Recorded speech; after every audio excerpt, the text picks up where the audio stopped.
Thank you, organizers. Thank you, chairpersons, for the kind words. So, I don't know why I have always been given a topic which is very emotional, difficult, and judgmental. I am not a Chief Justice of Supreme Court of India. They also took 7-8 years to pass on with a Nirvaya verdict. How could I make a verdict on newer generation insulin with a minuscule evidence which we have? My job is not as a judge. I feel that I will be like a lawyer to present the case for all the insulins, I mean talking about basal insulins, in front of the audience who are the judge, because you are going to prescribe at the end of the day. So, what I thought to present you, to give you entire data across and to understand which basal insulin has some scores, if at all they have. To me, all look same. There may be little bit difference in the PK/PD duration, slightly, on the hypoglycemia outcome, but they are more similar than different. This is what is the entire talk is all about. So let's look into the evolution of basal insulin. We wrote a critical review article way back in Indian Journal of Endocrinology and Metabolism in 2014. Please do read when you get the time. Just you can Google it, because this is a topic where I have criticized the insulin's evolutions from NPH to Lantus to Toujeo to now Degludec. So what happened in past several years, what you can make out, that it took 50 years since the NPH was discovered in 1942 for glargine to come. So glargine U100, when we are talking about 50 years, we had to wait for a newer basal insulin. And then since 1992, we had another insulin called Detamir. In 2010, we had got Degludec. In 2010, there was another very upcoming insulins called hepatic insulins called pegylated lispro from Eli Lilly. They underwent a very large 8 big trial called Imagine. And this insulin was thought to be a hepatic insulin. And insulin which perhaps will not increase body weight, only insulin since the discovery of insulin. But unfortunately, despite a robust data in 8 Imagine trial with the pegylated lispro, Lilly decided to throw this molecule into dustbin because there was increased in liver enzymes and triglyceride level with pegylated lispro insulin. Recently, we came up with another basal insulin called glargine U300. This is upgraded version of glargine U100 and sold in the name of Toujeo, as you know.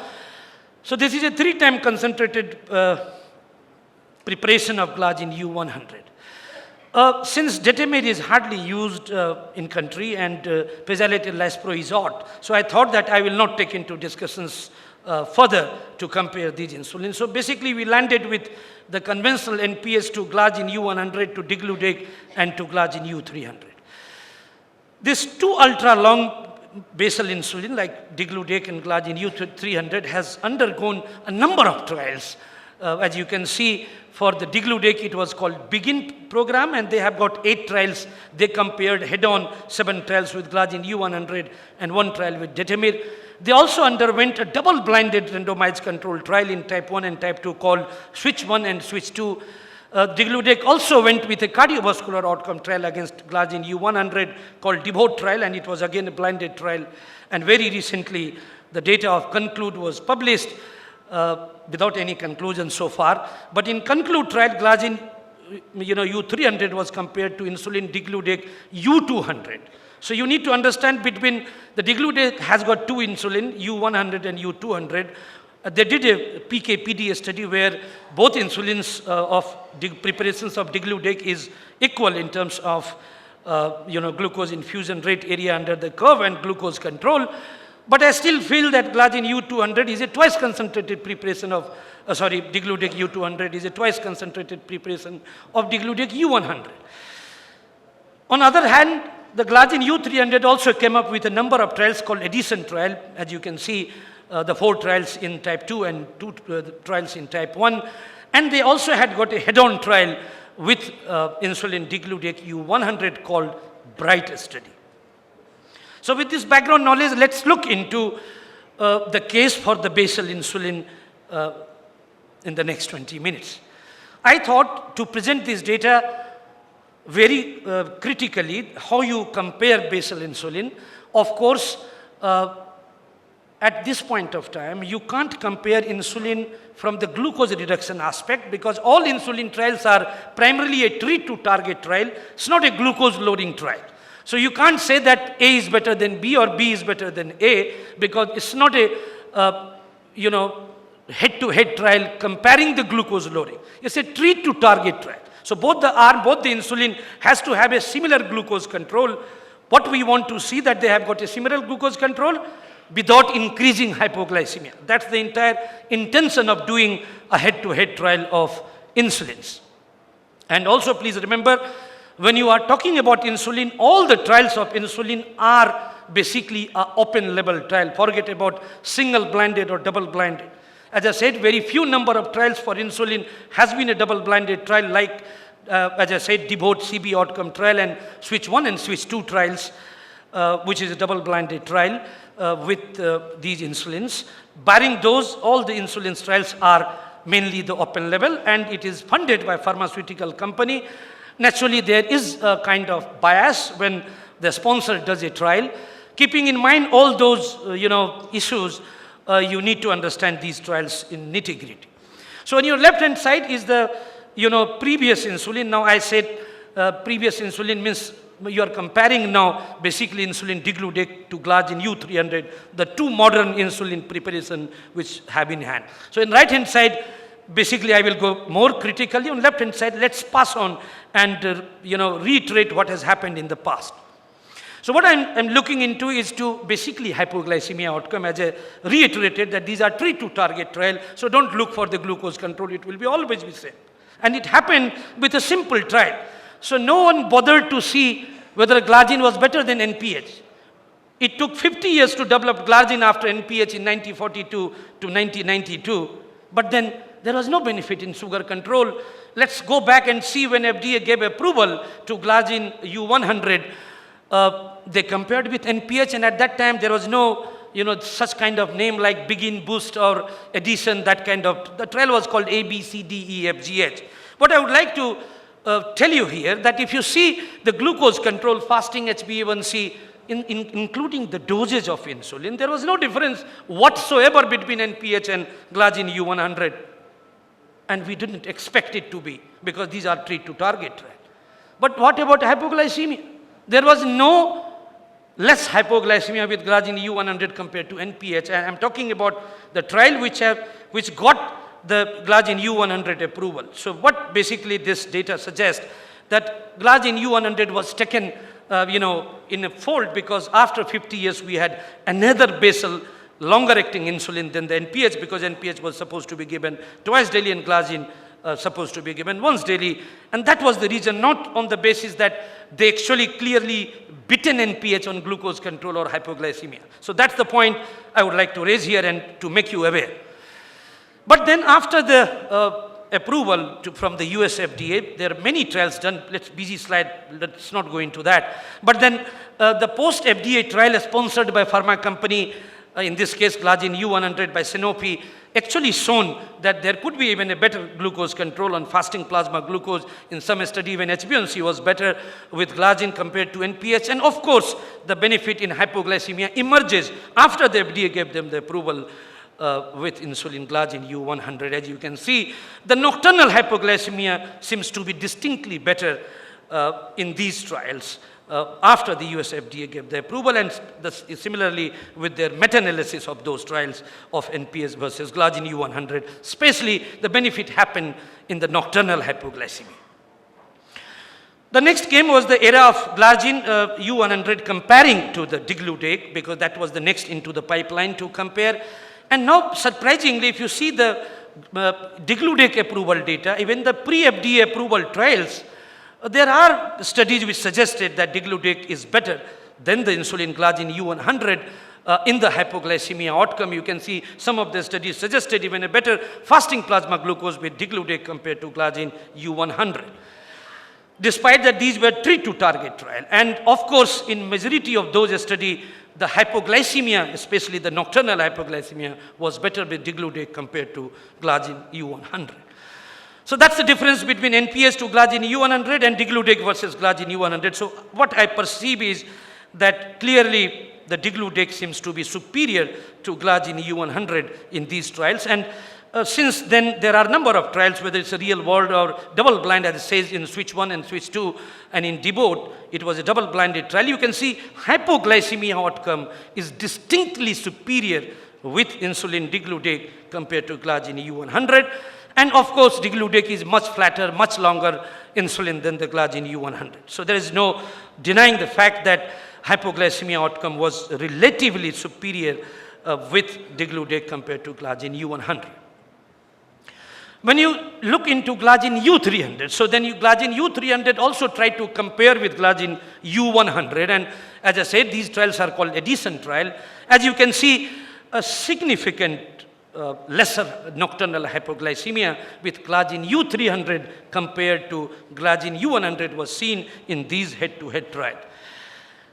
This data suggests that glargine U300 is much flatter, much longer than the glargine U100. As you know, the glargine U100 has got a half-life of 12.5 hours as compared to the glargine U300, which is almost 24 hours, and digludec is almost 36 hours half-life.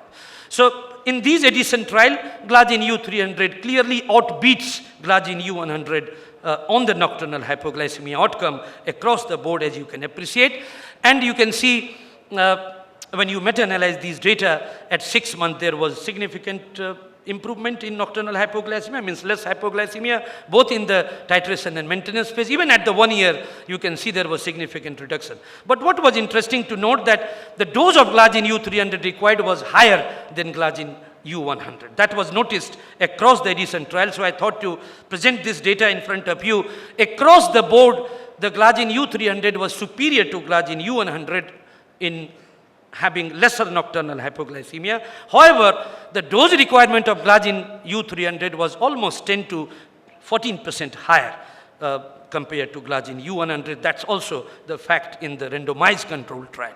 Although this increased dose of glargine U300 was not seen in the real world studies, but then all real world studies has got a lot of flaws, and I don't want to go into details of that. So that says the story of the left side of the discussion. Let's come to the right side. This is what was the topic to discuss about the ultra-long basal insulin. So the match is between the digludec U100 and glargine U300. That's very obvious here.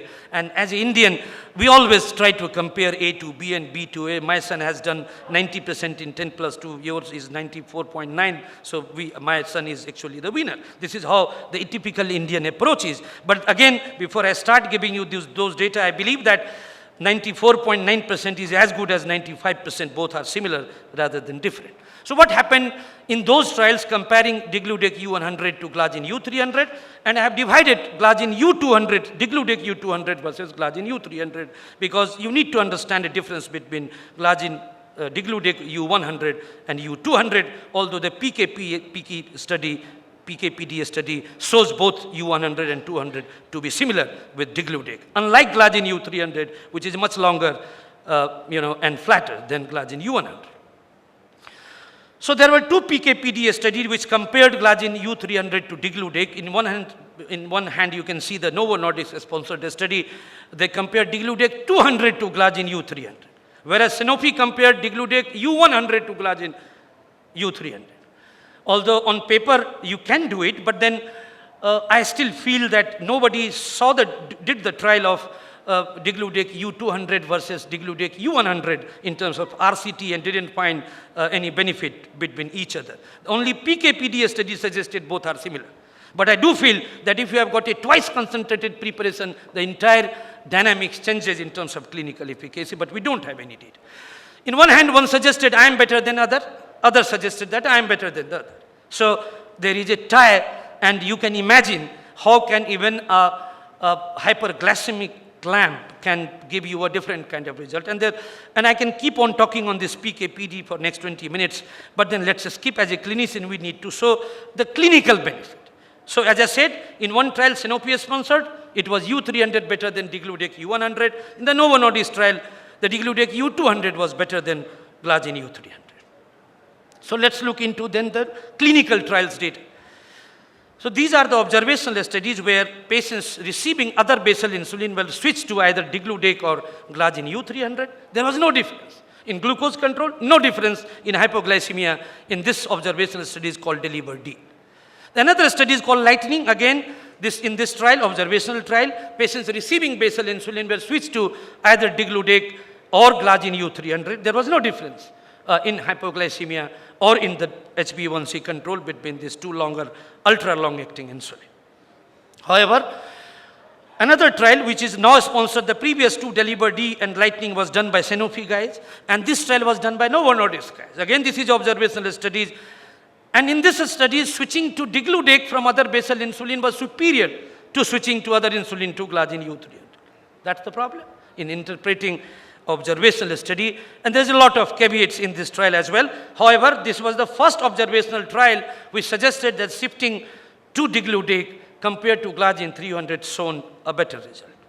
But as I said, a lot of issues in these retrospective data, and I don't see and don't wish to talk on those.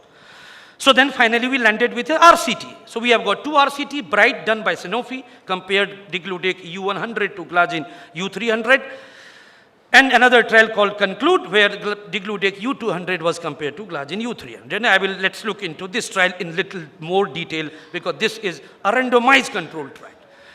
So this is a 24 weeks trial. You can see compared IDEG 100 to glargine 300, and here is the result. There was no difference in glucose control as expected to be. This is because a treat to target, so non-inferiority of glargine 300 was met. So this trial basically suggested that glucose control is same. But then, as I said, we are not looking for the glucose control in a treat to target trial, we are looking for the hypoglycemia. So in the entire BRIGHT trial, there was no difference in hypoglycemia between glargine U300 versus degludec U100. However, if you again dissect those data of both titration and maintenance phase, there was a signal which suggests that glargine U300 had relatively lower rate of hypoglycemia with glargine U300 compared to insulin degludec 100, as you can see in the titration phase only, but not in the maintenance phase. Similarly, you see the incidence or event rate, there was a suggestion that glargine U300 is having a lesser hypoglycemia in the titration phase compared to glargine insulin degludec U100. Similarly, if you see the nocturnal hypoglycemia, again the hypoglycemia across the trial, including both titration and maintenance, was similar. However, again the hypoglycemia rate was relatively lesser with glargine U300 compared to insulin degludec U100. So that's about the BRIGHT trial. There are some subgroups. Data also has recently came up with the BRIGHT study when they compared degludec to glargine U300. They suggested that somewhere glargine U300 has got an edge in a patients who had a chronic kidney disease. As you can appreciate, in a patients having a CKD, HbA1c lowering was relatively superior with glargine U300 compared to degludec, without doing any hypoglycemia on your right hand side. So you do have this data which suggests from the BRIGHT, this is a subgroup analysis which suggested that in a patients with diabetic kidney disease, the glargine U300 may have little bit edge over glargine degludec insulin U100 without any increase in hypoglycemia. Similarly, this data also suggested that in elderly people, degludec insulin glargine lowered HbA1c relatively better than insulin degludec U100. But then these are, as I said, subgroup studies. I am not much into that. I don't think that's the greatest benefit of glargine U300, but this is what the trial has suggested about. So then finally we landed with the Novo Nordisk trial called CONCLUDE trial. Novo Nordisk trial was much longer and larger than the CONCLUDE trial, and I will give you the comparison between BRIGHT and CONCLUDE later on. Unfortunately, CONCLUDE trial, which we actually looked very enthusiastically, was totally shattered to us, because in the entire trial the glucometer was faulty. So whatever you discuss is useless. And you can see there were two maintenance phases. The trial was designed to have a 52 weeks, but later on they realized that the glucometer by which the patients are titrating their insulin dose is defective. So they said, okay, throw all those glucometers, bring the new one, and again continue the trial for the next 36 weeks. So from 52 weeks, the trial originally became 88 weeks. Now question is, if in the first maintenance phase, if the glucometer is defective, if in titration phase glucometer is defective, how can you change the glucometer and do a trial and finally come to a conclusion? So the conclude trial was actually totally unconcluded trial because of this faulty glucometer in the trial. So what happened in this trial, as you can see that, as I suggested, because of defective glucometer, they wish to continue the trial for further 36 weeks of maintenance phase called M2 period maintenance 2 with a new glucometer. And finally, they analyzed the data at the end of day. So what happened in this trial? Despite using the newer glucometer and extension phase of maintenance, which is called M2, the primary objective of a study, which was overall symptomatic hypoglycemia between insulin degludec U200 here, unlike BRIGHT trial, which was insulin degludec U100. Glargine U200 was not superior to Glargine U300. Now, if you see the other endpoint, you tempted to see that there are significant benefit in, for example, in nocturnal symptomatic hypoglycemia, severe hypoglycemia by 80%. But ladies and gentlemen, you go here, look into the number of events, which is pretty small. You can't conclude. And by the way, if you have got a knowledge of statistics, very clearly, if the primary objective of a study is not met, all other data is useless. You should not look into that data. So anything which is after the primary outcome, because it went neutral, there was no superiority. The trial was statistically powered that if the primary outcome is superior, and remember this is a superiority trial, unlike the BRIGHT trial, which was a non-inferiority trial. So if you are doing a superiority trial and if you have not achieved the superiority, so the next all outcome becomes absolutely bogus. You can't make any statement on the other outcome. It has got no significance. So primarily, this trial, despite all those defective issues of glucometer, did not find any superiority of insulin degludec U200 over Glargine U300. I just thought to give you a little deep dive into this, because then you need to understand how these results becomes faulty. Now, if you look back here into this titration phase data, when the faulty glucometer was used, see, this is the primary outcome. You can see there was a significant benefit in the primary outcome with the faulty glucometer. When you did the maintenance phase 1, when the faulty glucometer was used, again you can see there was a significant reduction in the primary objective, which was the overall symptomatic hypoglycemia. But the moment you added the M2 phase into the trial with a new glucometer, everything disappeared, and suggesting that there is no difference between two insulin. Thereby meaning that this is the problem. If you do a trial with a defective glucometer, the entire statistical parameter gets disturbed, and you should not talk about this trial at all as far as comparing degludec and Glargine is concerned. So I thought to present in front of you both the trials, how these were different with each other. While the BRIGHT was a non-inferiority trial, as you can see, the conclude was a superiority trial. Glargine 3, it was compared to degludec U100. In conclude, it was degludec U200 compared to Glargine 300. In BRIGHT trial, the HbA1c was the primary outcome and hypoglycemia was the secondary outcome. In the conclude trial, hypoglycemia was the primary outcome. The glucose control was the secondary outcome. Their hypoglycemia definition was also different. Their target fasting was also different. The glucometer, now I come to know that this is a Ross glucometer in the BRIGHT trial, whereas the corrected one was MyGlucoHealth during the titration one and M1, and then this was the defective one, and the correct one was the Abbott glucometer. This were conducted in a patients who are insulin naive, never received insulin. And in conclude, everyone were already getting insulin and then came to the trial. What is interesting to note that in the BRIGHT trial, 66% of the patients receiving sulfonylurea, whereas in conclude trial, no one was receiving sulfonylurea. So with this background knowledge, you need to compare these two trials, because both the trials are actually different with each other as far as their basic characteristics are concerned. And no wonder when you look into the conclude trial, I'm sure those who have attended ESC this year, EASD in Barcelona, this trial was presented, and he was the independent committer, Stefano Del Prato. And when he wrote this paper in Diabetologia, he suggested that despite that I am an independent committer, my final conclusion, as you can see, no final conclusion can be withdrawn from the conclude trial. I would like to give you one interesting point to understand difference between insulin degludec and Glargine. Remember, detemir and insulin degludec is albumin-bind insulin, unlike insulin glargine. So if your patient is suffering from a severe hypoalbuminemia, both detemir and insulin degludec will have a higher concentration because of less albumin, because there is no albumin to bind. And then this insulin has got a tendency to cause hypoglycemia. This is a very elegant paper which compared degludec to insulin glargine, suggested that if you have got an albumin level of this 3.8, then the insulin degludec should not be preferably used because of increase in hypoglycemia, as you can appreciate, because these are albumin-bind insulin. At least this is one science in front of me which suggests that one has got different kind of profile in a patient with less albumin level. So ladies and gentlemen, to present the data which in front of you, which I have presented, what I felt is that insulin degludec is clearly better in terms of hypoglycemia compared to glargine U100. There is no ifs and buts, no discussion.